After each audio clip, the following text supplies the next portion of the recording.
Hello everyone, welcome to my YouTube channel. दोस्तों, railway group D exam की हर shift में फ्लेमिंग के नियम से रिलेटेड क्वेश्चंस साइंस में पूछे जा रहे हैं, तो इसलिए ये टॉपिक काफ़ी महत्वपूर्ण रहने वाला है एग्जाम की दृष्टि से। तो आज के इस वीडियो में हम उन सभी क्वेश्चंस को कवर करेंगे जो कि इन रूल से रिलेटेड या इन नियमों से रिलेटेड क्वेश्चन एग्जाम में पूछे जा रहे हैं। पहला देखिए, फ्लेमिंग का दक्षिण हस्त नियम, यानी कि दक्षिण का मतलब यहाँ क्या है, राइट हैंड साइड, यानी कि फ्लेमिंग का राइट हैंड साइड रूल। इसमें फ्लेमिंग ने क्या कहा, ये देखिए यहाँ पे, यदि हम दाएं हाथ, ठीक है, दाएं हाथ मतलब राइट साइड की बात हो रही है, ठीक है, राइट हैंड की बात हो रही है। यदि हम अपने दाएं हाथ की तर्जनी कौन सी होती है, ये वाली अंगुली, ठीक है, तर्जनी, मध्यमा मतलब बीच वाली, ठीक है, और अंगूठा तो आप सभी को पता है। यदि हम इन तीनों को क्या करते हैं, लंबवत रखते हैं। लंबवत का मतलब 90 डिग्री बनाते हैं। तीनों के तीनों क्या है, परस्पर एक दूसरे पर 90 डिग्री कोण बनाते हैं। तो जो अंगूठा होता है वो क्या करता है, अंगूठा चालक की गति को दर्शाता है। जो चालक होता है जिसमें धारा प्रवाहित हो रही है उसकी गति को अंगूठा दर्शाता है। और जो ये तर्जनी होती है क्या दर्शाती है, चुंबकीय क्षेत्र को। जो तर्जनी है क्या दर्शाती है, चुंबकीय क्षेत्र को। और जो ये मध्यमा होती है क्या दर्शाती है, प्रेरित धारा को क्या करती है, दर्शाती है। ठीक है, तो ऐसे क्वेश्चन पूछे जा रहे हैं रेलवे ग्रुप डी एग्जाम में। क्वेश्चन पूछा जा सकता है कि फ्लेमिंग का दक्षिण हस्त नियम में अंगूठा क्या दर्शाता है, तो चालक की गति। तर्जनी क्या दर्शाती है, चुंबकीय क्षेत्र। और तो जो मध्यमा क्या दर्शाती है, चालक में प्रेरित धारा दर्शाती है। अब देखिए सेकंड क्या है, फ्लेमिंग का बाम हस्त नियम। बाम का मतलब बाएं हाथ का नियम, ठीक है।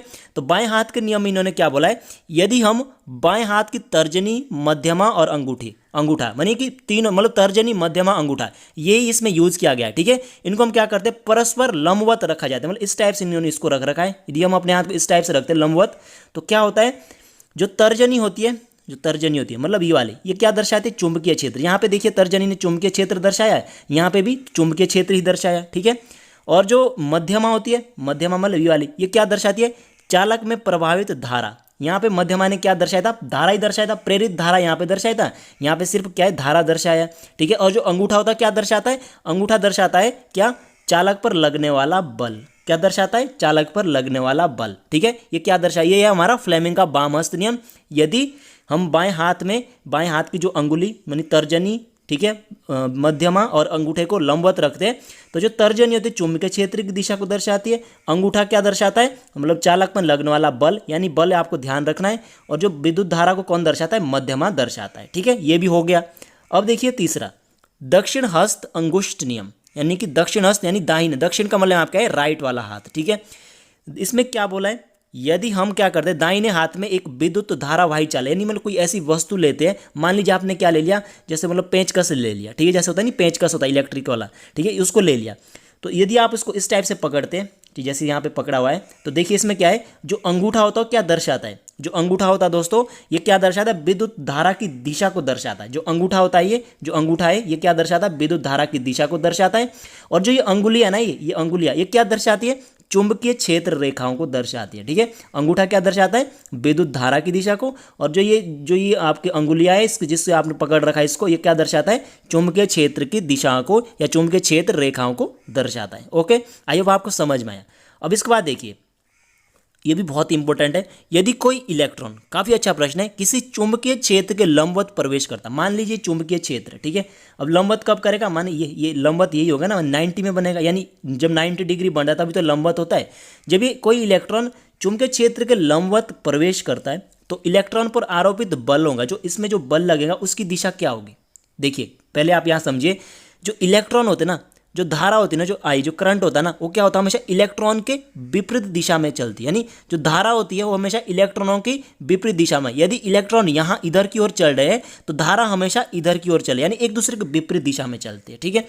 अब देखिए जो बल लगेगा ना दोस्तों, मान लीजिए ये कागज है, ठीक है, ये कागज, हम कागज मान लेते हैं, तो जो इसमें बल लगेगा ना, वो कहाँ लगेगा, कागज के अंदर लगेगा। कहाँ लगेगा, कागज के अंदर, यानी जो कागज, जो आपका जो बल होगा वो क्या लगेगा, इस कागज के अंदर की ओर क्या होगा, बल लगेगा। तो इसका आंसर क्या हो जाएगा, कागज के अंदर की ओर, ठीक है, अंदर की और क्या लगता है, इसमें बल कार्य करता है। कब कार्य करता है, जब इलेक्ट्रॉन नीचे की ओर गति करता है, ठीक है। और हो सकता है क्वेश्चन पूछा जाए कि विद्युत धारा की दिशा होती है, तो विद्युत धारा की दिशा हमेशा इलेक्ट्रॉनों के विपरीत होती है, ठीक है। अब देखिए बहुत ही महत्वपूर्ण क्वेश्चन यहाँ पे, हमारे घरों में जो प्रत्यावर्ती जो धारा होती है ना, विद्युत शक्ति होती है, वो कितने वोल्ट की होती है, 220 वोल्ट की होती है। इंपॉर्टेंट पॉइंट, ठीक है, 220 वोल्टेज की होती है, ठीक है। जो प्रत्यावर्ती धारा की जो फ्रीक्वेंसी होती है वो कितनी होती है, 50 हर्ट्ज होती है, ठीक है। 50 हर्ट्ज क्या होती है, प्रत्यावर्ती धारा की आवृत्ति होती है।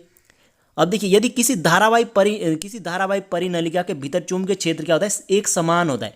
परिनलिका का मतलब क्या है, मान लीजिए वेलन है, मानी जो अंदर से क्या होता है, खोखला होता है, ठीक है। और इसके साथ इसके चारों ओर क्या है, मतलब तार है, जो मान लीजिए कॉपर की तार वगैरह से क्या है, फेरे बनाए, कुंडली बनाई है।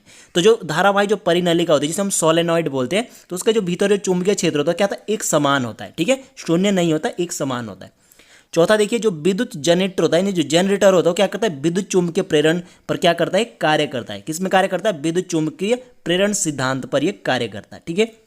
और जो विद्युत मोटर होती है वो क्या करती है, ये विद्युत ऊर्जा को यांत्रिक ऊर्जा में कन्वर्ट यानी रूपांतरित करती है, ठीक है। तो आपको ध्यान रखना है। अब आगे देखिए, चुंबकीय क्षेत्र रेखाएं कहाँ से उत्पन्न होती है, तो याद रखना, बहुत ही इंपॉर्टेंट है। उत्तरी ध्रुव से क्या होती है, चुंबकीय क्षेत्र, यानी जो चुंबक होते हैं उसमें दो ध्रुव होते हैं, पोल होते हैं, नॉर्थ पोल और साउथ पोल, ठीक है, उत्तरी और दक्षिण। यदि आप चुंबकीय क्षेत्र मतलब यदि आप क्या करते हैं, सुई को मतलब फ्री उसमें छोड़ देते हैं, तो किस दिशा में होती हो, नॉर्थ और साउथ दिशा में क्या हो जाती है, चुंबक क्या होते हैं, मतलब रुक जाता है, यानी नॉर्थ और साउथ में क्या होते हैं, रुक जाते हैं।